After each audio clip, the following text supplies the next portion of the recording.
I think it's great that we have a company of men who can be vulnerable. We can talk about the things that we rarely talk about.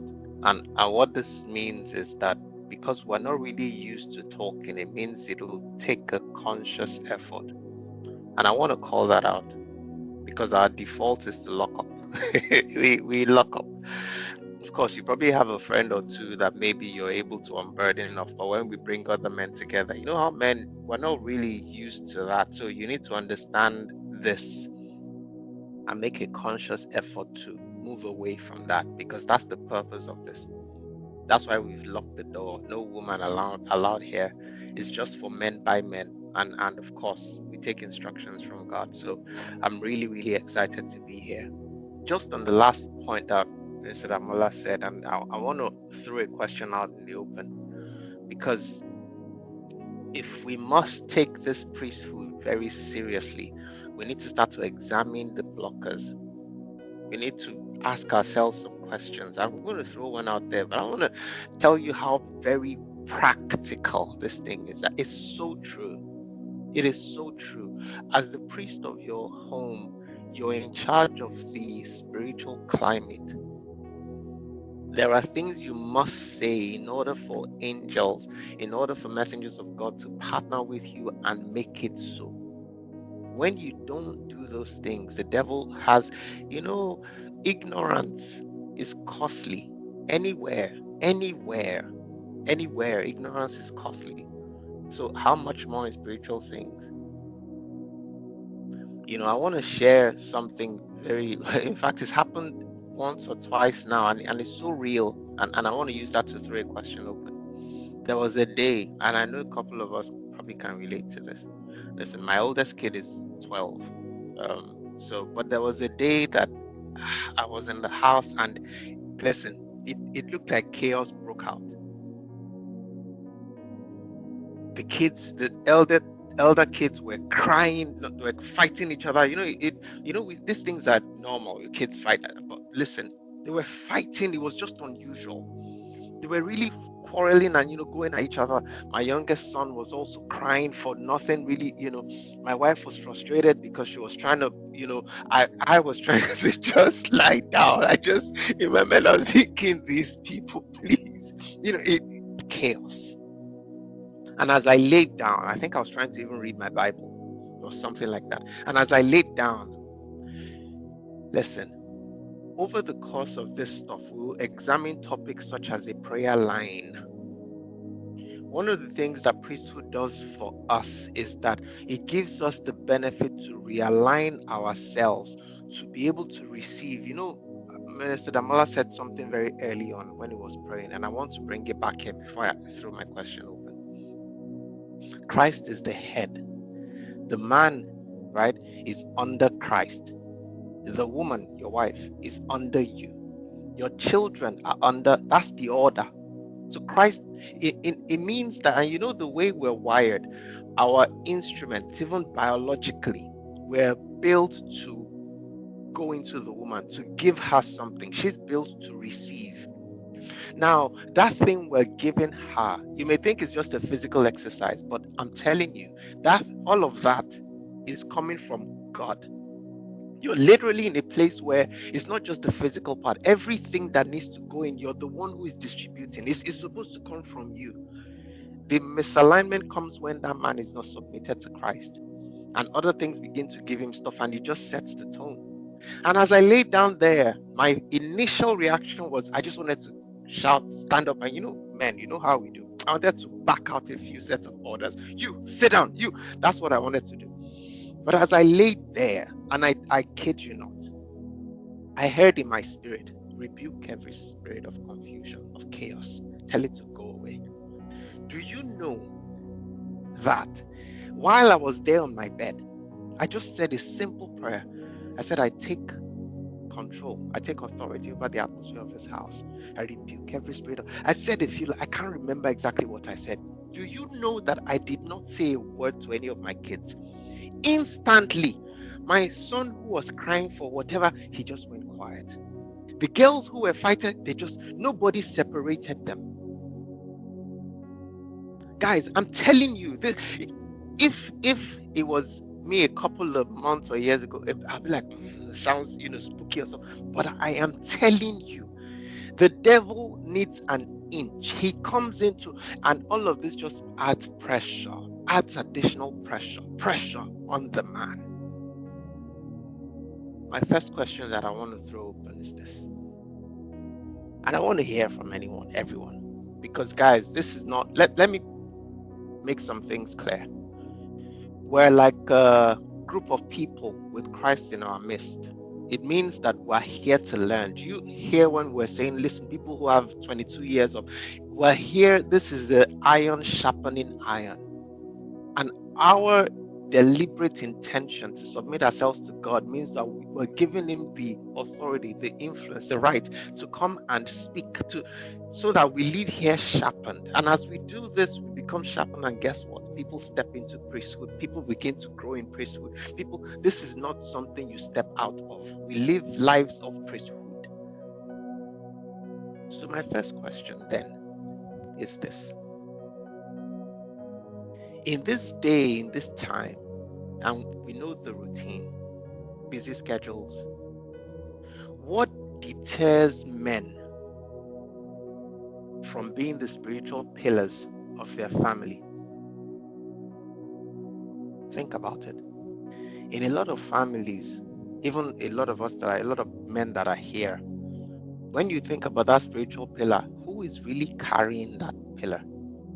Is it us? Is it our wives? So what is the thing? What are the things that stops men from being the spiritual pillars of their family? Open house, guys. I want to hear. If you have an answer, I just want you to raise your hands so that we can go in that orderly manner, and then we can just begin to sharpen each other, because we need to discuss these things. If we don't, then there's a likelihood that those things are there, they're not being dealt with. You may just want to hear it differently. Does anybody have any insight? What deters men from being the spiritual pillars of their family? All right, I see Mr. Damola's hands raised. Please go ahead, sir. All right. I'm not going to answer the question. Thank you, Minister T. I want to volunteer someone to start us out answering the question. My brother UI, over to you, sir. I'm volunteering you to start us off with this discussion. I think you would have a good perspective for us to start this discussion with. So I think let's personalize the question. What stops you as a man from being the spiritual pillar of your family? Let's start. Let's rephrase the question a little bit. So over to you, UI. You're laughing. Wow. I'm laughing because I'm just like, man, I don't have a minister by my name or anything. Well, to be honest with you, I'm just taken aback. Um, what stops man from, I don't know if I want to if I want to be personal with my response. Is that okay, Dami? Or Feel free to be personal. Feel free. That's what we actually okay, want to hear. okay, great. So I'm gonna be very honest. And Dami knows me that I'm just a very honest person. When it comes to the spiritual aspect in my home, I'll be honest. I think my wife is more takes the baton in that regard, and it's not that um I am doing that intentionally or anything like that. It's just my spiritual growth it's had its ups and downs. I'm a son of a pastor. My father gave his life to Christ when I was 10. I'll be very honest with you. I rebelled against it because he was very hard on me. I'm the only son, and the way he portrayed Christ to me, honestly, was very. The word that came to mind was sinister, but I don't think that is appropriate. I think it was just dark. Sometimes when I watch certain shows and see how kids that were raised in very Christian homes, I actually relate to them because, it was all or nothing. I'll give you an example. I used to be a break dancer. I used to win awards breakdancing. I'm privileged and I have a gift, which is I'm very social. I know how to connect to people and make friends easily. But when my dad gave his life to Christ, it was as if that gift was suppressed. And it really made me sad. I really was depressed and stuff. Ironically, that's how I got to know Dami by the high school we both attended. So that's how my walk with Christ has been. So it's been up and down. And yeah, sometimes that when people come at me very strong from a standpoint of Christianity, I just repel. I just say, hey, you know what, don't come at me too forceful. Hence why when Dami, came at me with entrepreneurs in crisis the first time, I remember vividly it was, since Dami said I can be personal, we're going to be personal. When he came at me forcefully with it, not forcefully, when he came at me with his personality and how I know him, it was in a hotel in Nairobi. And I was like, dude, but you better back down, man. And to see how he's grown and where he is today, I'm just like, wow. So for me, I wouldn't be the perfect example, and I think that's one of the reasons why I'm joining this group, so that I can learn from you guys and see how to do it in my own way. So yeah, that's gonna be my own response. But if I really want to look at the dynamics in my home, I'll probably say my wife is more spiritual than me in that regard. Thanks, UI. Wow. Over to you, Minister T. Yeah. Thank you for your honesty. That, guys, I don't. This is exactly what we need to be talking about. So I don't. There's no. It's not a perfect answer.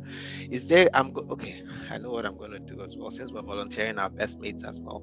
I hope my best mate hasn't dropped off the call. Okay, I see Ebuka's hand is up. Oh my! I've given him a heads up now. He's probably going to drop off. You dare not drop off, Shola. I'm going to let Ebuka Emmanuel go first because I see his hand is raised. Please go ahead, sir. Okay, yeah, thank you very much for this opportunity.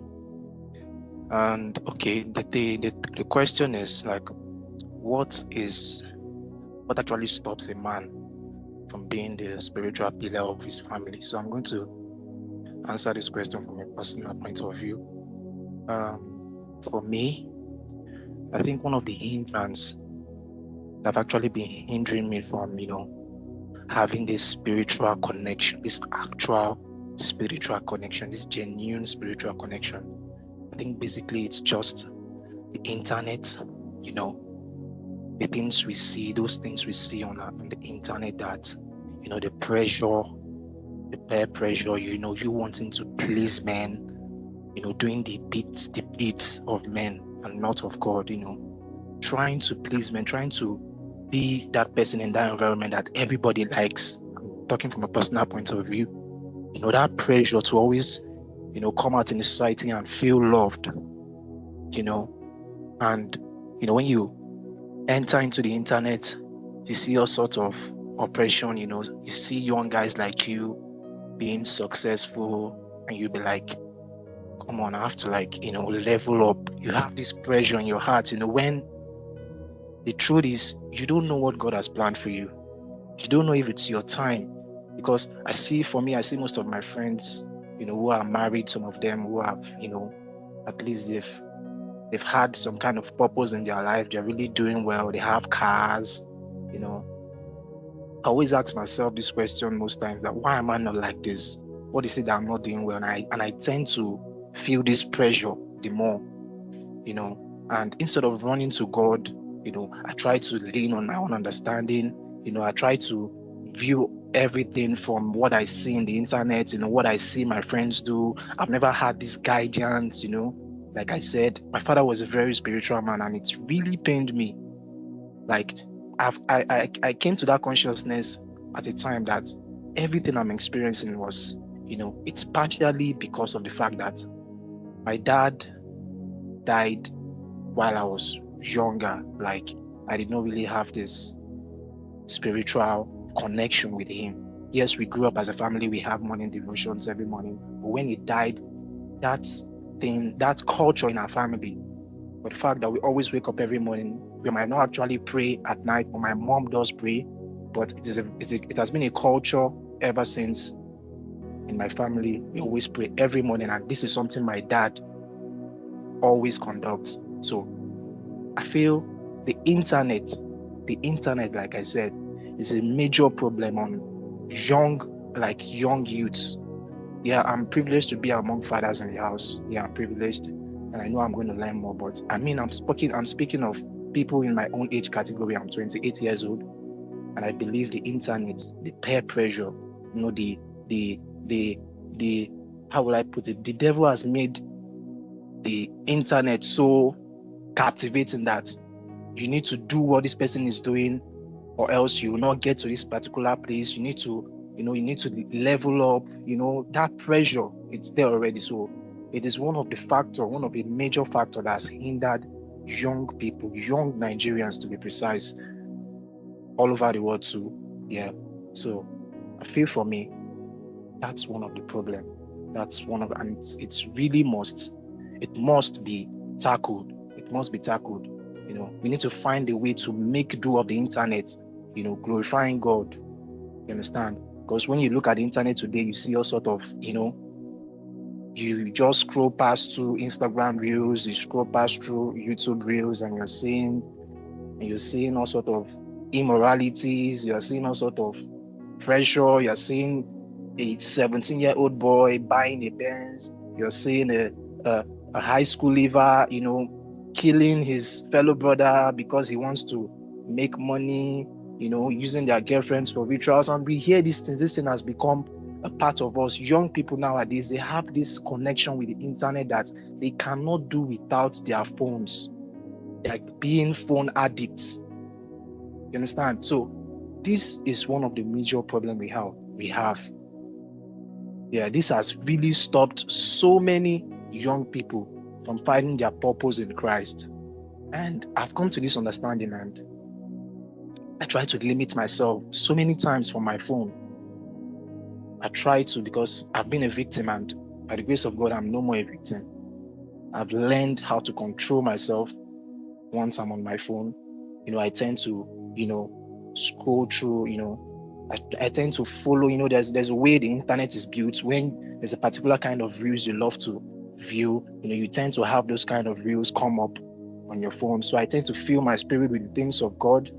I always want to scroll to the next content, and I see a Christian content, to fill my spirit the more. I just, called myself out from anything negative in the internet, because I know we cannot do without the internet. So we need to leverage that internet to glorify God. Understand? So I think that's my answer on that. If I have anything to say further, I'll still drop it. Thank you very much. Thank you. Thank you so much, sir. Thank you. Thank you. I like the fact that people are volunteering. I can see doctors' hands up as well. Sir, over to you. So far, we've gotten feedback around what was modeled by our fathers. So far, we've gotten feedback around things like pressure. Mr. Ebuka went in on things like distractions as well, such as the internet, which is very true. Doctor, I want to hear your view on this. Please go ahead, sir. All right. I think three things come to mind for me. And I'll do the two lesser ones first. I think the first thing is that it's just one more thing on your plate. And when your plate's full and when you're busy and you're trying to, there are a lot of young men on here in their 20s, when you're trying to grow your career, you're trying to get the next step forward, you're trying to develop a relationship or get married or have kids, it's just one more thing on your plate. And so sometimes we prioritize, the materialistic things in life or the personal achievements and goals in life above being a spiritual pillar. And I think that's one thing. There's something UI said earlier about, like, my wife too, much stronger, started reading the Bible as a child. And so it's easy, when women take the lead, it becomes easy to sit back and say, oh, wow, let her roll with it. You agree with everything, but it's just one less thing on your plate. Also, it's easier to just allow them to do it. But I think the most important thing, and as I thought about this, is there's something my late dad used to always say, and it's that you can't teach somebody something you don't know. And so if you have never seen an example of a spiritual pillar, if you don't even understand what it is to be one, then there's no way on earth that you can actually become one. You just can't just fall out of nowhere.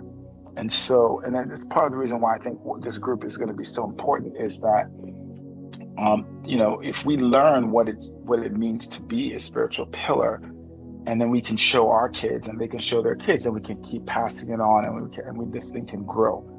But it's very difficult to do something that you have never seen before or that you're not aware of. It's almost impossible. So I think that's probably, from my personal experience, probably the most important factor that I see. Wow.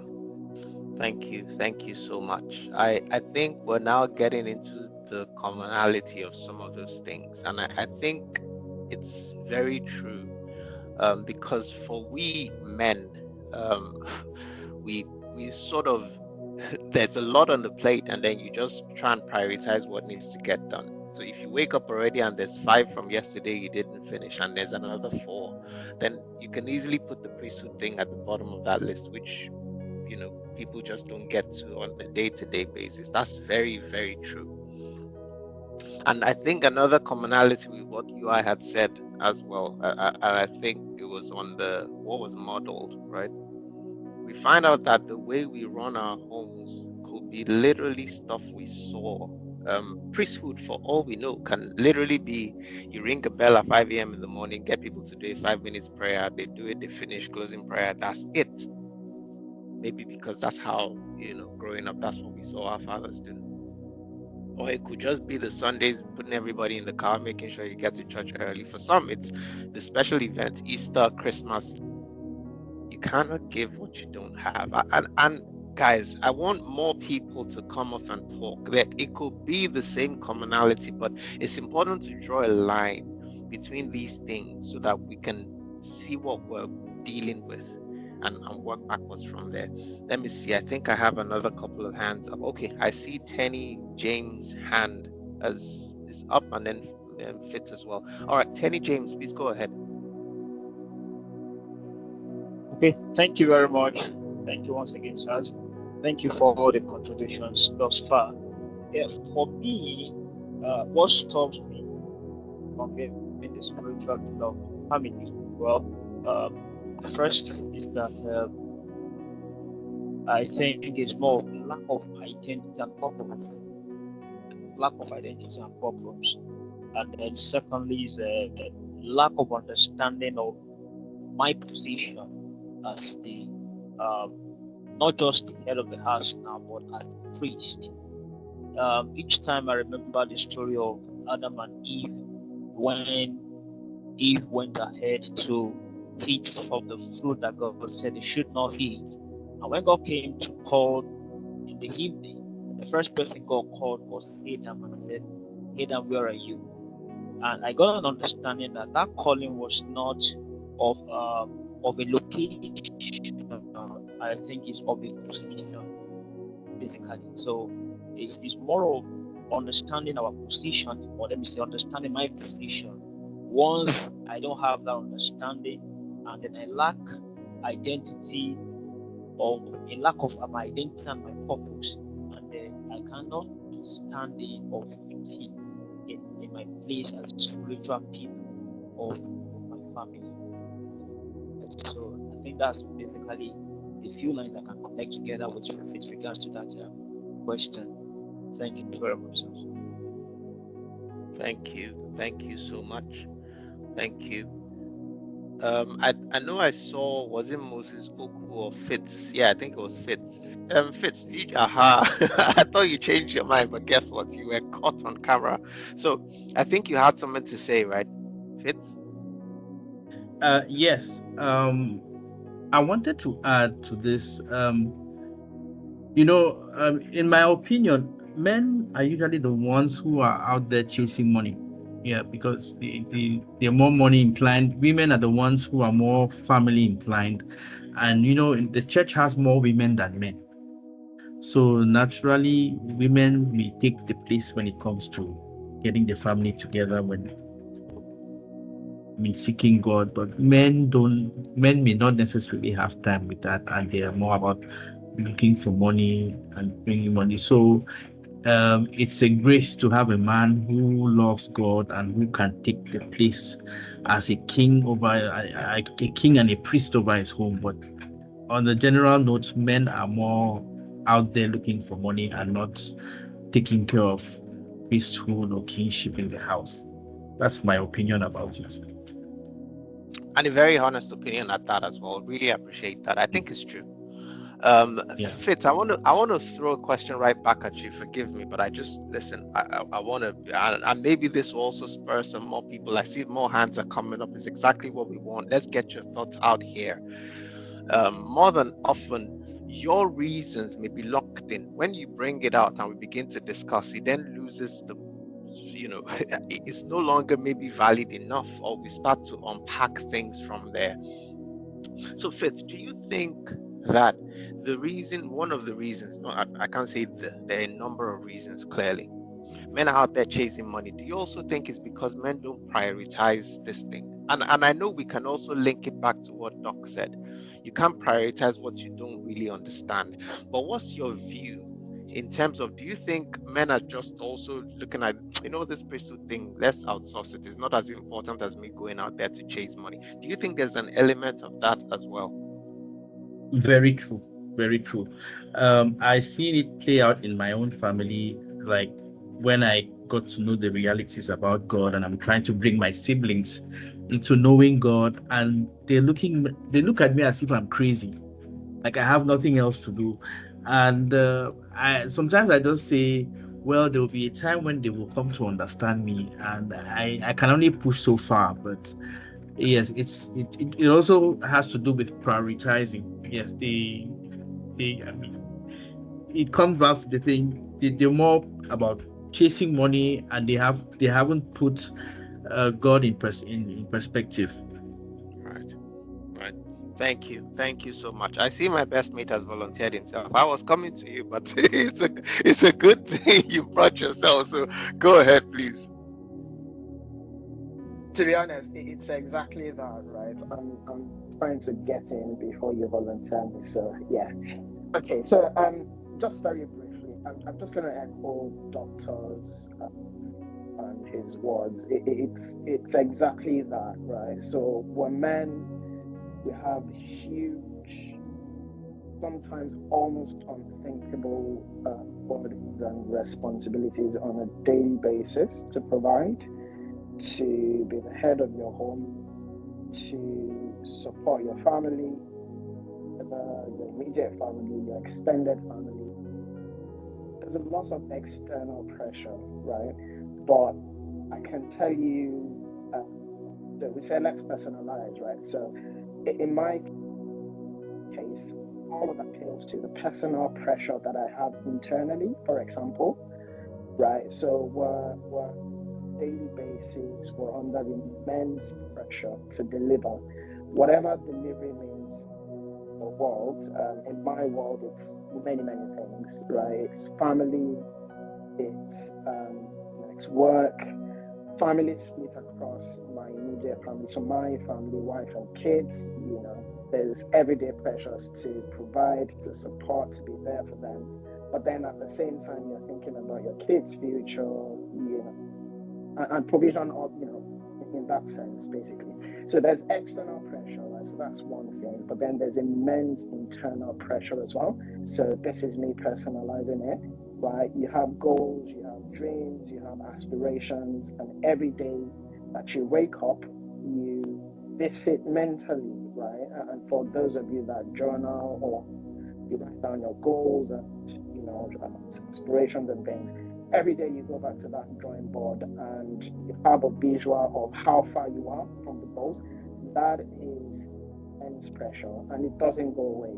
The older you get, or you visit those aspirations and goals, and you see what the difference is, or the delta, as we say, right, between where you are and where you're meant to be.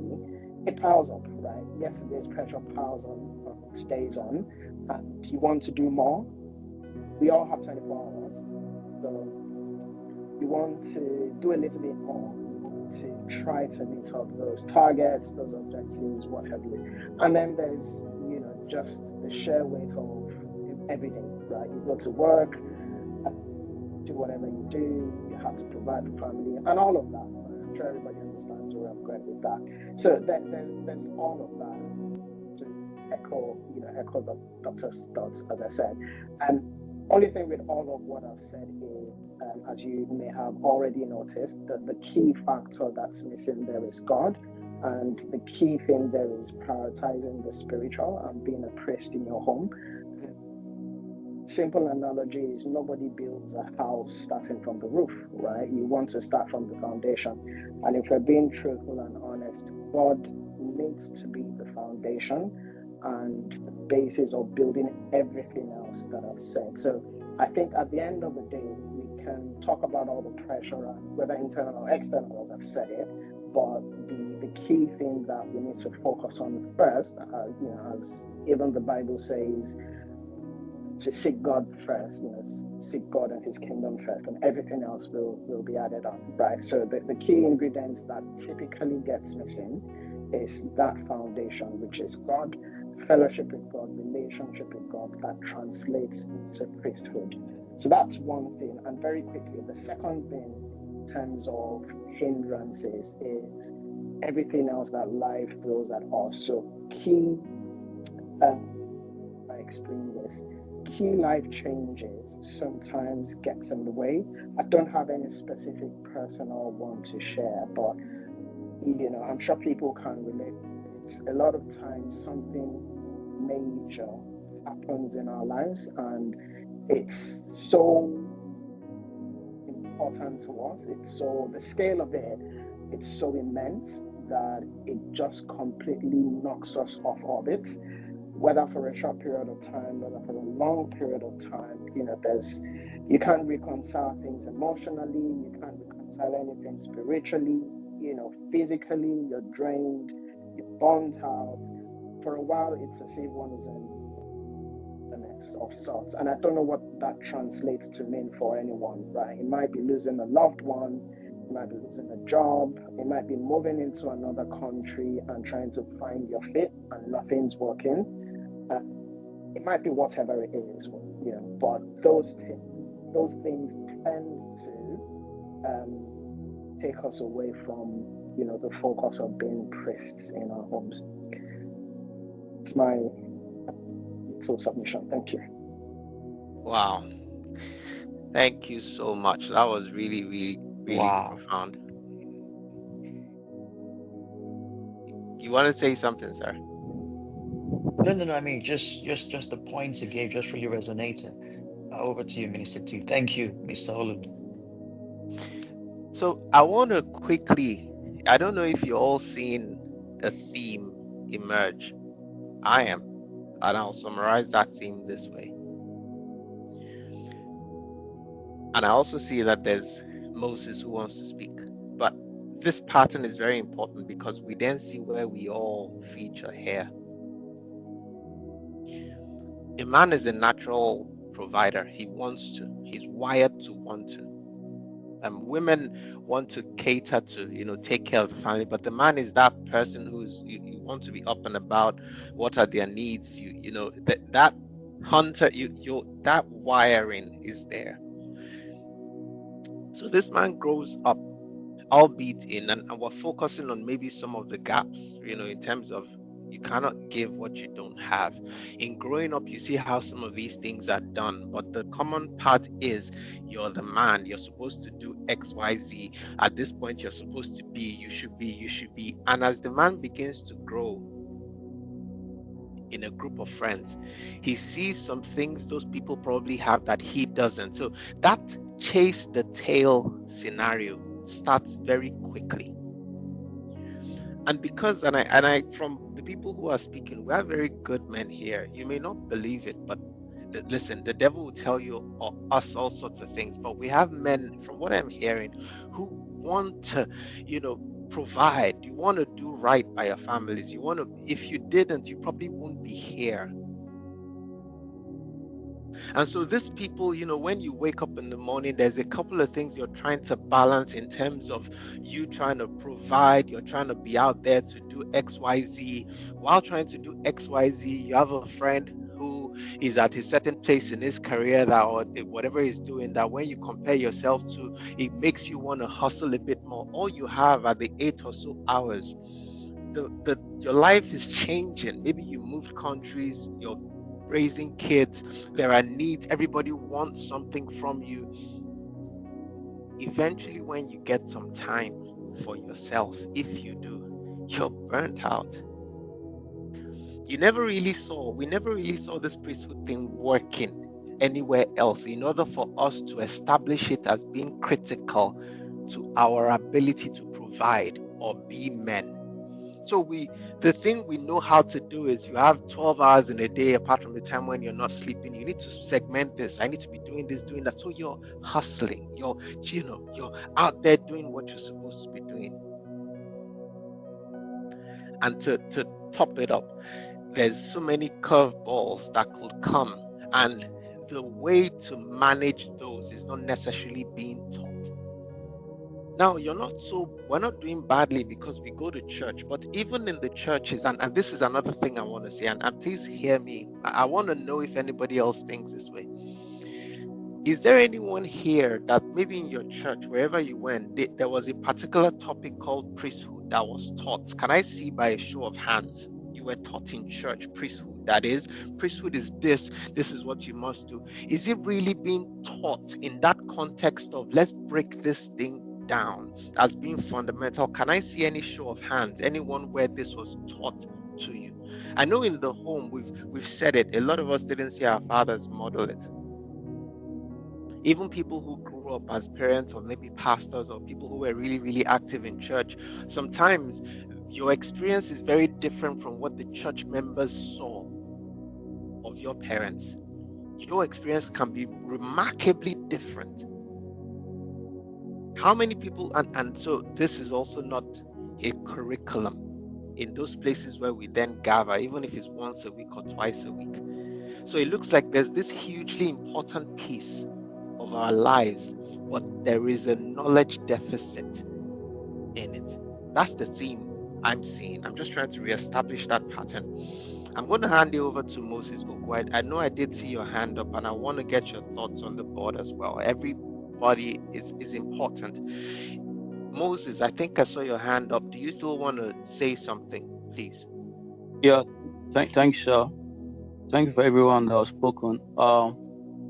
Just personally, while growing up, you will see a pastor from afar and you will notice the pastor because of how he dresses, looking so tattered and poor, and you would not want to be like that. But that was the cycle in which I grew. We're like, no, I don't want to be a pastor. Look at that man, look at that neighbor, look at how he's pushing his car, look at his shoes and all that. So we get scared of being a pastor. I remember one time, recently, not very far from now, went to evangelize and we met a brother. I told him about Christ. He said, please don't tell me about Christ. Because my dad was a pastor and I remembered how we suffered. We couldn't even have food to eat at home. I have to sneak to my neighbors most times to go and eat. So please don't tell me about this Christ, because my dad suffered as a pastor. And long story short, thank God for our fathers of faith in this part of the world, for the insight they had. And while growing up in Christ, I figured out Christ have two faces. Personally, the principle of Christ and the person of Christ. So I could see that our fathers in those days were just operating in the person of Christ. Christ was so humble and all of that, not minding the things of the world. I see they were just operating on that side, living the principle of Christ. And it got worsened at this time, at this Gen Z generation of ours. If you don't have money, you should have power. If you don't have money, you should have power. Because if you have money, it will be easier for you to even win souls. Because people of the world have this money. So you come into them and tell them about Christ, they'll first of all weigh you and see if you are capable, if you have the money they have. And if you don't have, they'll tell you, please just go with your Christ. So it's either you have money or you have power, that you will do some creative miracles that they'll like, wow, I really want to know this your God. So that's my take for it. Thank you. Moses, thank you so much. That was not, guys. I know it may seem like it was easy for him to get that off his chest, but I know it probably isn't. So thank you for sharing that bit with us. Guys, this is a safe space. That's the very, very, very core reason why, one of the core reasons why we're here. So thank you. And I think that part is also overlooked. Literally saying, what has that Jesus done for you? People who grew up seeing that, maybe, and that's the question they ask themselves. So anything spiritual, they've run away from it. They don't want any part of it, because what they have seen modeled, what they have seen as a consequence, is not stuff they want to be identified with.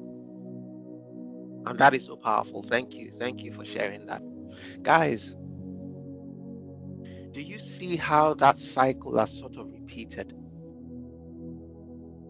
If we agree that this priesthood matter is one that we need to immerse ourselves in, but do you see how this lack of understanding, or this circumstances we've all found ourselves, imagine a car built, but there is no engine inside that car, and people have been driving the car without the engine. And worst case, people have also been raising up other cars in the same way to do the same thing. And when we look at our society at large, we wonder why it is exactly the way it is today. I just want to remind us of a responsibility. You're not here by accident, by the way. I know when we're introducing, we're saying someone invited, someone did, but you know something. You're not here by accident. People may have been used to invite you, but God brought you here. So there are a lot of males out there, but the kind of men that God is looking for, and because the devil likes it that way, let's get the men in a catch their tail situation. Let's get them in that stereotype, what society, the expectations, and the man just deals with it, accumulates stress. You've heard the medical implications of what happens to that man, and one day that man drops off dead. And these are good men, by the way, men who get their money legitimately. They're not cheating, they're not breaking any laws. They go out and genuinely work hard. So they genuinely try and, okay, this main job is not working, get a side job. What they seem to be doing is running out of time, the resource they think they need the most of. And that man just drops off dead. I think the purpose of this conversation is to establish that there is a problem. There is a problem. Part of the reasons why the man is out there trying to make that money, it's not because he's going to spend all of it on himself, by the way. But there is a problem. Because even when you get some measure of that money or some of it, I know there's a figure we have in mind, or there are figures, but you would understand that there is a void. That man drops dead. You love God, but you're struggling at work, in business, in life. Too many believers, faithful but frustrated. Introducing Faith and Works, the intersection of spiritual fire and marketplace success. From raising capital to real-time business audits, growth strategies, mentorship, and career insights from industry leaders. Come draw from the well of wisdom of seasoned marketplace legends who have done it and are ready to show you how. It's not just prayer. It's not just hustle and secure the bag. It is faith with wisdom and divine strategy. Dominate the marketplace and let your light shine in your industry.